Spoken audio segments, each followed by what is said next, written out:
Okay, so we're going to look at page 105 with blood supply to and from the nephron. And if you have this page pulled up right now, you'll notice that there are a bulleted point set of vessels through which we're going to travel. And this is actually not only just blood flow, but this is the pathway that a red blood cell would take as it travels through the kidney. So, of course, certain things are not filtered by the kidney, things that are too large, like red blood cells and proteins. So this is the pathway that they would take. In fact, the page here, page 105, has the pathway listed in the correct order. If you'll take a moment to look at the very bottom of page 105, you'll notice there's 4 potential discussion questions that will appear on exam number 4. And what we're going to do right now actually will answer question number 1. And it reads, trace the pathway of a red blood cell from the renal artery through the nephron and back to the renal vein. So that's in fact what we're going to do right now. So let's talk about these vessels that blood flows through as it travels into the kidney and through a nephron. You'll notice there are 5 arteries listed here: renal artery, segmental artery, interlobar artery, arcuate artery, and interlobular artery, also known as cortical radiate. Let me caution you about interlobar artery and interlobular are very similarly spelled. So if you find that you have trouble keeping them apart, you may want to use the alternate name for the interlobular artery. It is sometimes called the cortical radiate artery. Now, you'll notice there are 5 arteries traveling into the kidney, but in just a moment we're going to switch slides and you'll see there's only 4 veins exiting. There is a segmental artery, but there is no segmental vein. Another thing I want to draw your attention to is this. As we travel through these arteries to the arterial, to the glomerulus, which is a set of capillaries, most capillary beds feed into a venule, but not in this case. The glomerulus, which is a set of capillaries, feed directly into another arterial, and that is all about maintaining the high pressure for filtration to occur in the glomerulus. So here's where you have the normal setup. From the efferent arteriole, we travel to peritubular capillaries, and from there we travel to a venule. So that's more what we would expect to see with a normal capillary bed setup. Like I just mentioned, there is no segmental vein. Okay, so just keep that in mind. And there are only 4 veins here on the exit pathway back out. Your choice between interlobular and cortical radiate vein, but if you do choose to use interlobular vein, keep in mind the spelling is different from interlobar vein down here. Okay, just watch that spelling. I also want to mention that if you pick up at any anatomy and physiology textbook, that they may give a different flow path for blood through the kidney. It depends on how they perceive the vessels to be set up. And in fact, kidneys during fetal development may form as many as 3 or 4 times. So, it depends on how they view that developmental setup of vessels through the kidney. Now, I would like to take you through some pictures so you can understand how vessels feed into the kidney and back out. I'm going to start you off with this image here. The first vessel that we're going to encounter is the renal artery. It branches off of the aorta and takes its blood flow into the kidney. The renal artery branches into a set of segmental arteries. Those segmental arteries may be called lobar arteries, but of course there's about 5 of those that branch off the renal artery.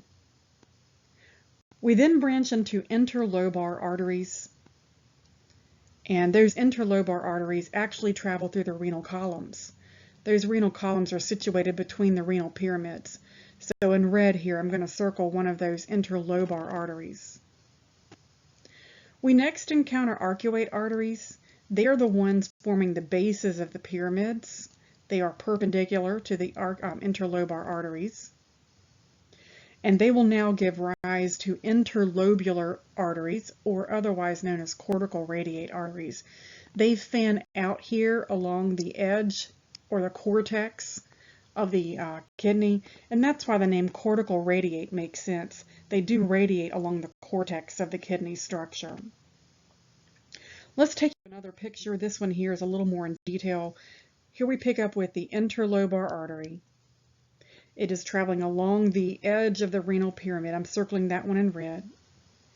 And it gives rise to an arcuate artery, again in red, sitting here at the base of that renal pyramid. From there, blood flows into an interlobular artery, otherwise known as a cortical radiate artery. So I'm circling this one that branches out here. And you'll notice that off each one of these interlobular or cortical radiate arteries are these afferent arterial. So they look like little curled fiddleheads sticking off here on either side. Now, you'll notice that afferent arterial is going to feed into a nephron. So let's now switch pictures and talk about this one. So here we have an afferent arteriole that's bringing blood into a renal corpuscle, and this afferent arteriole leads us into a set of network or a bed of capillaries. All this in here we know as the glomerular capillaries or glomerulus. We previously talked about the renal corpuscle being the glomerular capillaries and the Bowman's capsule. So these two items here technically make up what we call a renal corpuscle. From the glomerular capillary, blood flows now back out through the efferent arteriole. And just want to mention again, this is an unusual setup because normally we see a capillary bed drained by a venule, not by another arteriole. And the whole purpose of this is to maintain a high pressure inside that glomerulus. All right, so in this picture, we are going to look for the arcuate artery. The arcuate artery brings blood in. It's horizontal in this picture. We then travel up this branch here called the interlobular artery. And you'll notice right about here, we're going to take a detour off and go to one of these afferent arterioles. That's going to take us into this glomerulus here, where filtration will occur. And the red blood cells and other parts of blood that do not get filtered continue traveling on through an efferent arteriole. Now, next on your list is a set of peritubular capillaries. And all of these capillaries that cover around the renal tubule are called the peritubular capillaries. And it is their job to continue the process of removing waste products from the blood. That's called secretion. Or we may reabsorb items back into the bloodstream by way of these peritubular capillaries. Right about here, I'm going to circle that venule.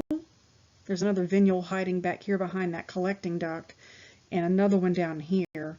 These venules are not called anything in particular, but they will join back up with this interlobular vein. What is the other name for an interlobular vein? Alternate name is cortical radiate vein. That is an R.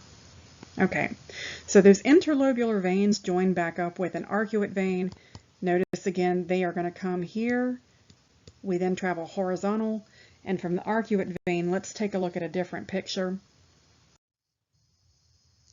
Okay, so these arcuate veins in blue here will feed back up into an interlobar vein. One of these traveling here in this renal column. And of course, there are no segmental veins, so we travel right back from an interlobar vein toward this renal vein. So in this picture, let's take the venous pathway back. From the veins, we start with the interlobular or cortical radiate veins. Whoops, I put that by the wrong thing. Let's erase. Let's put that right there.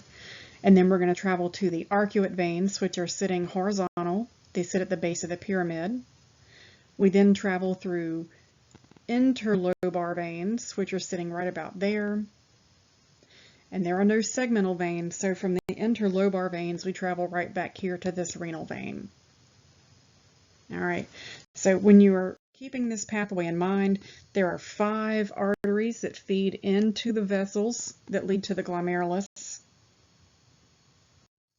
And there are only 4 veins that lead back out. So just note that there are no segmental veins in the exit pathway. All right, so what I would recommend when you're studying this is to not only use the list on page 105 to help you address the pathway of a red blood cell through the vessels of the kidney, but I would also sit with the picture to help you keep this straight. I think it will make your task a lot easier if you have some images in front of you. The other thing I would mention is that the glomerulus, a set of capillaries, does not feed directly into a venule. It feeds into an arteriole. which feeds into another set of capillaries, which then eventually feeds into a venule. So an unusual set of vessel pathways here, just something to keep in mind as you're learning this.